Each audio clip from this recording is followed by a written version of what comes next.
क्या तुम्हें सच में लगता है कि लोकतंत्र सिर्फ एक बटन दबाने का नाम है, कि हर 5 साल में उंगली पर स्याही लगाना ही नागरिक होने का प्रमाण है? अगर हां, तो आज तुम्हें एक गहरी यात्रा पर चलना होगा, क्योंकि लोकतंत्र कोई साधारण व्यवस्था नहीं है।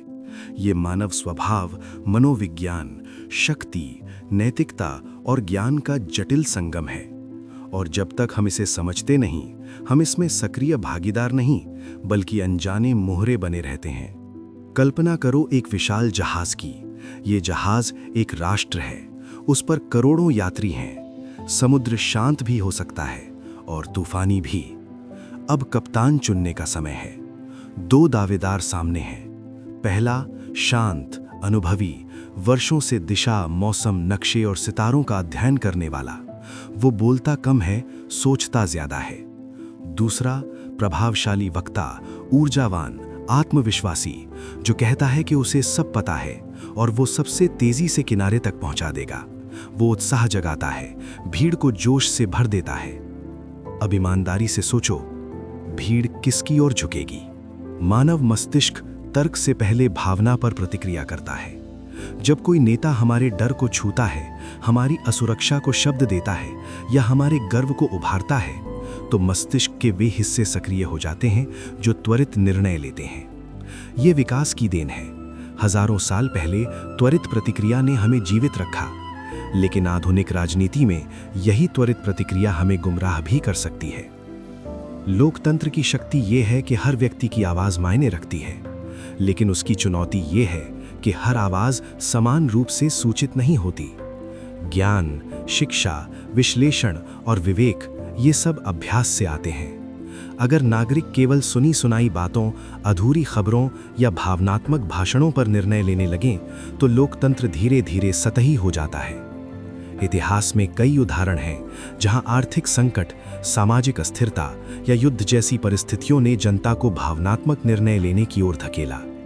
जब लोग असुरक्षित महसूस करते हैं, वे जटिल नीति नहीं चाहते, वे स्पष्ट, तेज और सरल उत्तर चाहते हैं। समस्या ये है, दोषी वो है, समाधान मैं हूं। ये ढांचा शक्तिशाली है क्योंकि ये दिमाग को स्पष्टता का भ्रम देता है, लेकिन वास्तविकता शायद ही कभी इतनी सरल होती है।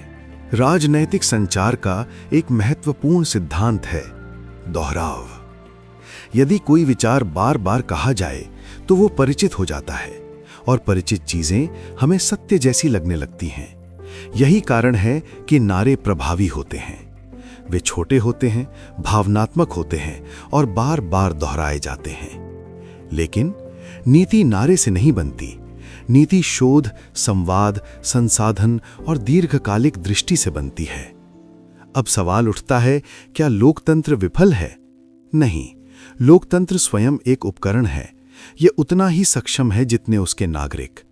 यदि नागरिक प्रश्न पूछते हैं, विविध स्रोतों से जानकारी लेते हैं, आलोचनात्मक सोच विकसित करते हैं, तो लोकतंत्र परिपक्व होता है। यदि नागरिक केवल समूह पहचान के आधार पर वोट देते हैं, तो राजनीति विभाजन का माध्यम बन जाती है। एक और महत्वपूर्ण तत्व है समूह मनोविज्ञान। जब हम भीड़ में होते हैं, तो हमारा व्यवहार बदल जाता है।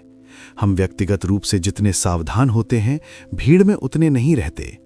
तालियों की आवाज, नारों की लय, सामूहिक उत्साह, ये सब व्यक्ति की आलोचनात्मक क्षमता को अस्थायी रूप से कम कर सकता है। इसलिए राजनीतिक रैलियां अक्सर ऊर्जा और भावना पर आधारित होती हैं। वे सूचना से अधिक अनुभव प्रदान करती हैं। लेकिन जागरूक नागरिक क्या करता है?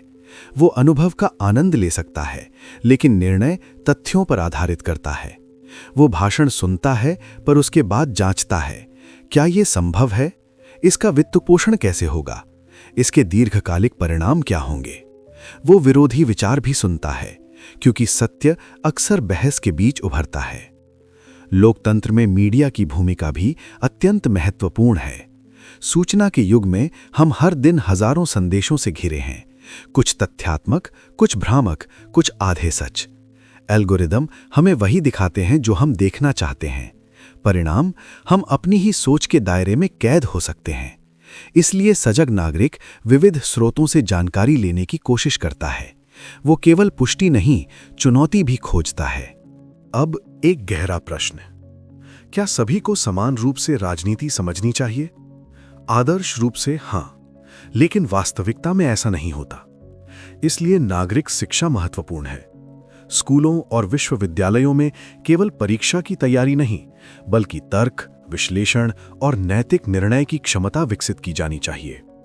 लोकतंत्र को मजबूत करने के लिए केवल संस्थाएं नहीं, मानसिकता भी मजबूत होनी चाहिए।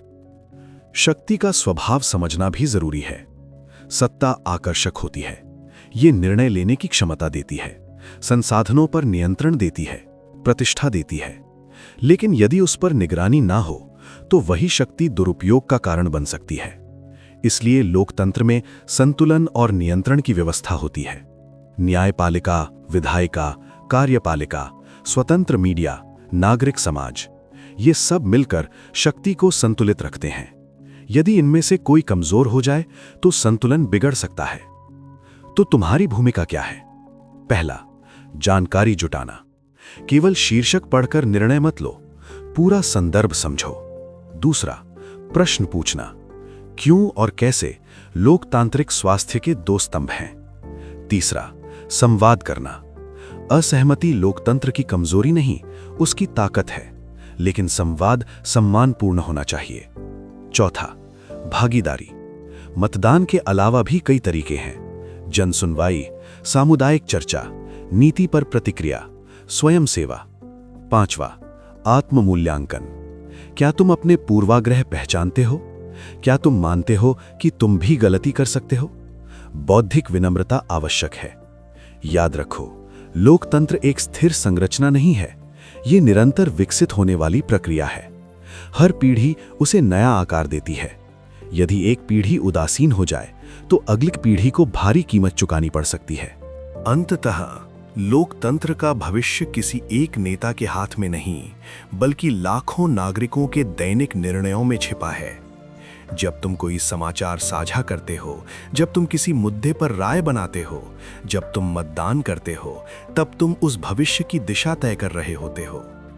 तो अगली बार जब कोई भाषण तुम्हें उत्साहित करे, थोड़ा ठहरो। जब कोई दावा तुम्हें क्रोधित करे, तथ्य खोजो। जब कोई वादा तुम्हें प्रभावित करे, उसकी व्यावहारिकता पर विचार करो। क्योंकि लोकतंत्र भावनाओं से शुरू हो सकता है, लेकिन उसे टिकाए रखने के लिए समझ की जरूरत होती है। तुम सिर्फ एक वोट नहीं हो, तुम उस सामूहिक चेतना का हिस्सा हो जो राष्ट्र की दिशा निर्धारित करती है। तुम्हारी जागरूकता, तुम्हारा विवेक, तुम्हारी जिम्मेदारी, यही लोकतंत्र की असली नींव है। अब सवाल ये नहीं कि लोकतंत्र कैसा है, सवाल ये है कि नागरिक के रूप में तुम कैसे हो। और इसी के साथ आज का ये सफर यहीं समाप्त होता है। लेकिन याद रखो, समय कभी रुकता नहीं, वो आगे बढ़ता है और अपने साथ ले जाता है उन लोगों को जो सीखते हैं, जो समझते हैं और जो जागते हैं। समय का सफर सिर्फ इतिहास सुनाने के लिए नहीं है, ये तुम्हें सोचने पर मजबूर करने के लिए है। अगर आज की कहानी ने तुम्हारे अंदर एक भी सवाल जगाया है, एक भी नई सोच पैदा की है, तो समझो ये सफर सफल रहा। अगर तुम चाहते हो कि हम साथ मिलकर समय के रहस्यों को खोलते रहें, तो इस चैनल को सब्सक्राइब करो, वीडियो को लाइक करो और इसे उन लोगों तक पहुंचाओ जो अभी भी सो रहे हैं। क्योंकि ज्ञान सिर्फ ताकत नहीं है, ज्ञान दिशा है। और हम मिलेंगे समय के अगले पड़ाव पर। तब तक जिज्ञासु रहो, सचेत रहो और सीखते रहो। ये है समय का सफर।